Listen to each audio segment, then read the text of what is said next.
Grande Oriente do Brasil, no estado do Rio de Janeiro.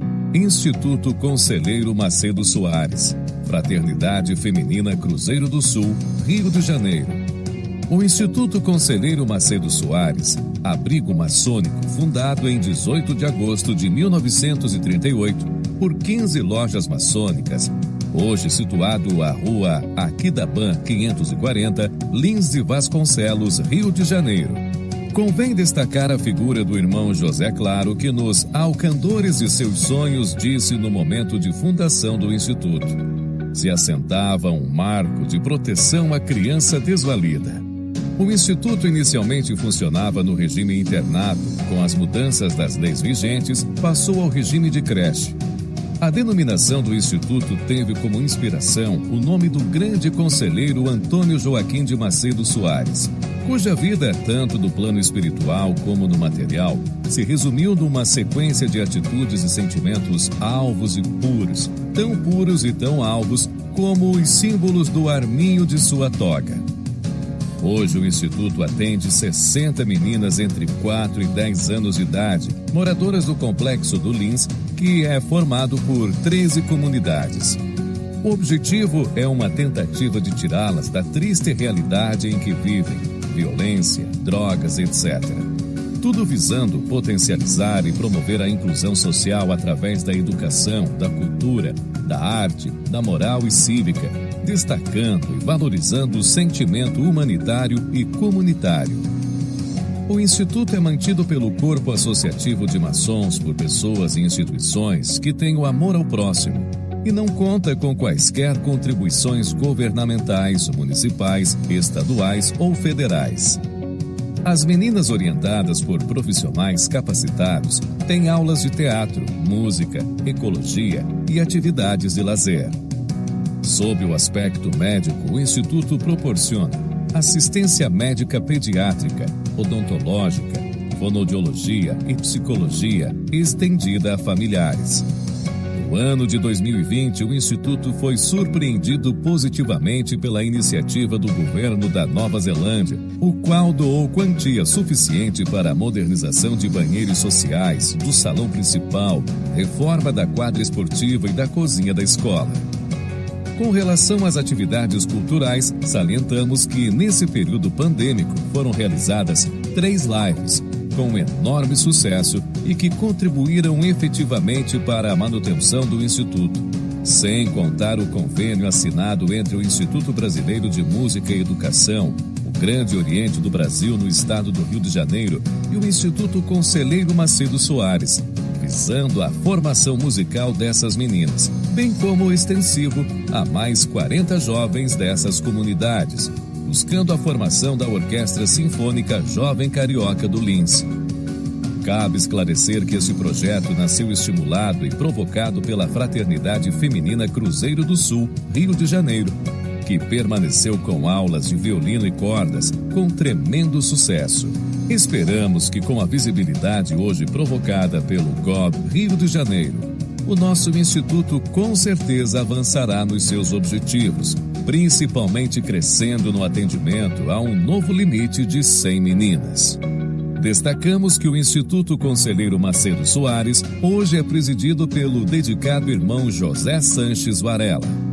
João Carlos Alves dos Santos, secretário estadual de gabinete do GOB Rio de Janeiro. Esse é o GOB, junto de você. Projeto inédito do Grande Oriente do Brasil no estado do Rio de Janeiro. Disque Zero Covid-19, em parceria com o Departamento de Psicometria da Universidade Federal do Rio de Janeiro. A pandemia representou e continua a representar um desafio ao equilíbrio em diferentes vertentes. Testemunhamos a ciência atualmente oferecer um grande alento na forma das diferentes vacinas sendo produzidas, embora existam desafios logísticos em sua produção e distribuição, que também trazem outras questões humanitárias pertinentes à sociedade e reflexões que devemos desbastar em pedra bruta. Todavia, seguimos em uma crise sanitária grave que provoca distúrbios econômicos em proporções vistas poucas vezes na história. No momento, observamos uma nova crescente nas mortes por Covid-19 no país, O desemprego em alta e recuo da produtividade impactam outros indicadores de desenvolvimento e podem deixar marcas pelos próximos anos no Brasil. Essas marcas podem pesar especialmente sobre os índices de fome, educação e saúde. Nos atendimentos do Disque Zero, foi notado especialmente a tríade: luto, perdas econômicas graves e a solidão como os grandes impulsionadores do sofrimento. Acerca da saúde mental, assim como temos carinho e um apego saudável com a ordem, temos também outros vínculos que constituem uma dimensão do bem-estar que vem de nossa natureza gregária, família, amigos, colegas. Pertencemos a diferentes tribos, mas a tecnologia, por mais que tenha servido de paliativo, não é capaz de substituir o contato humano. O ser humano não é um animal de cativeiro. Esse impasse de conectividade social, somado à crise econômica, resultam em um poderoso catalisador de transtornos mentais bem conhecidos. Muitos estudos ainda monitoram a escalada do que está sendo conhecida como a pandemia em saúde mental. Sem uma rede do suporte social, em um contexto em que muitos passam a depender de cestas básicas e ajuda de irmãos da noite para o dia, os pacientes atendidos compartilhavam manifestações da ansiedade e depressão. Em alguns casos graves, as pessoas chegavam a questionar o valor da vida. Em todos os casos, é essencial que, de um lado, sim, enfrentamos tempos difíceis, porém transitórios. Em momentos transitórios, não compete a tomada de decisões que representam consequências irreversíveis para a vida. A saúde mental é invariavelmente em favor da vida e luta por ela independentemente do tipo de sofrimento. Desta forma, o suicídio deve ser combatido como o mais profundo dos inimigos e, por vezes, silencioso. É necessário falar, identificar o sofrimento e expor vulnerabilidades das pessoas. Ao contrário do que usualmente se atribui à utilização da força e austeridade, evidências em pesquisa indicam que atitudes de solidão e silêncio não agregam força, mas sim um cenário de agravamento de transtornos. No Disque Zero, além de argumentos como espinha dorsal dos atendimentos, tais pessoas foram atendidas de acordo com protocolos de atendimento de sessão única, comuns em missões humanitárias, com o objetivo de mitigação e prevenção de comportamentos que provoquem prejuízos às pessoas. Parte dos casos demandaram ainda encaminhamento para atendimento continuado.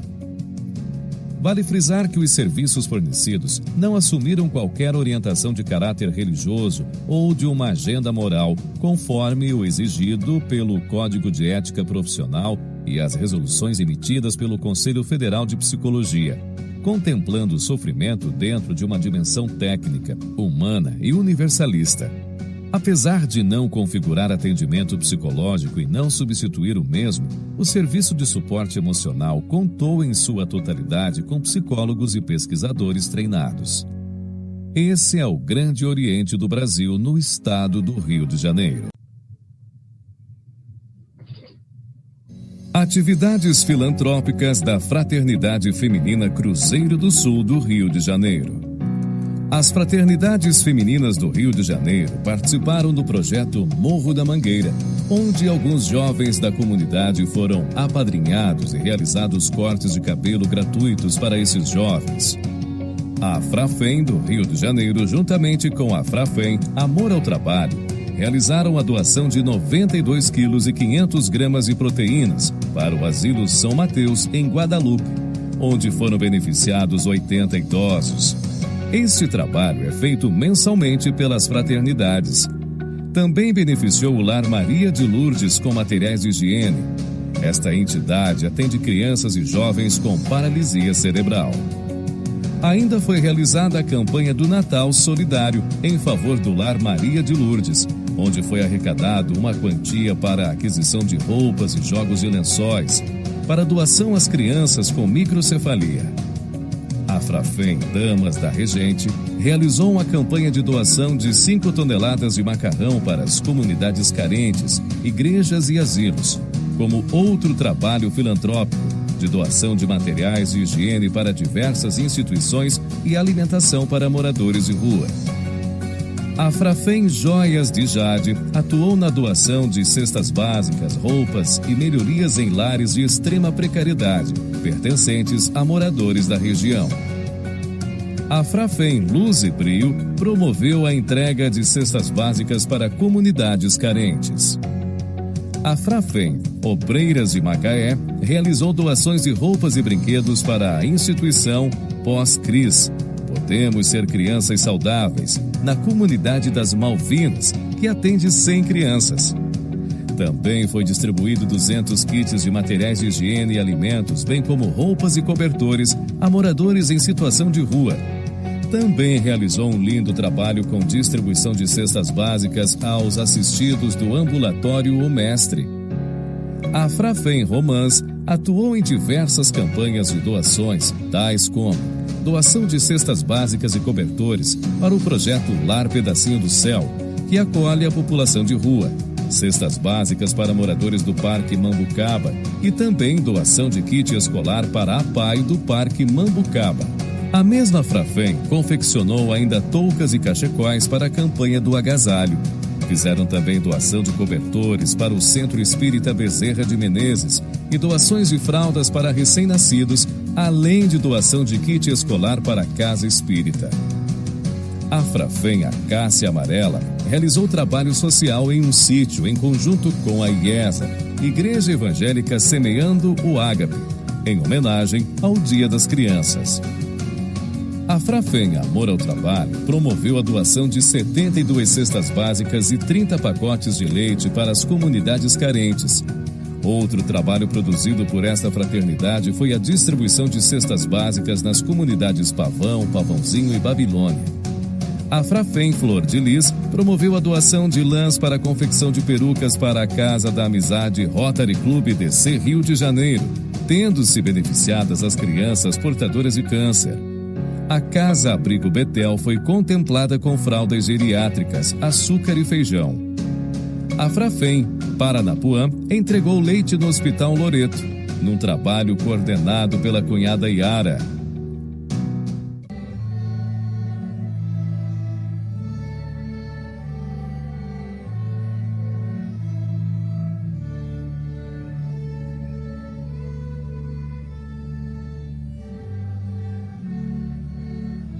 Esse é o GOB, junto de você.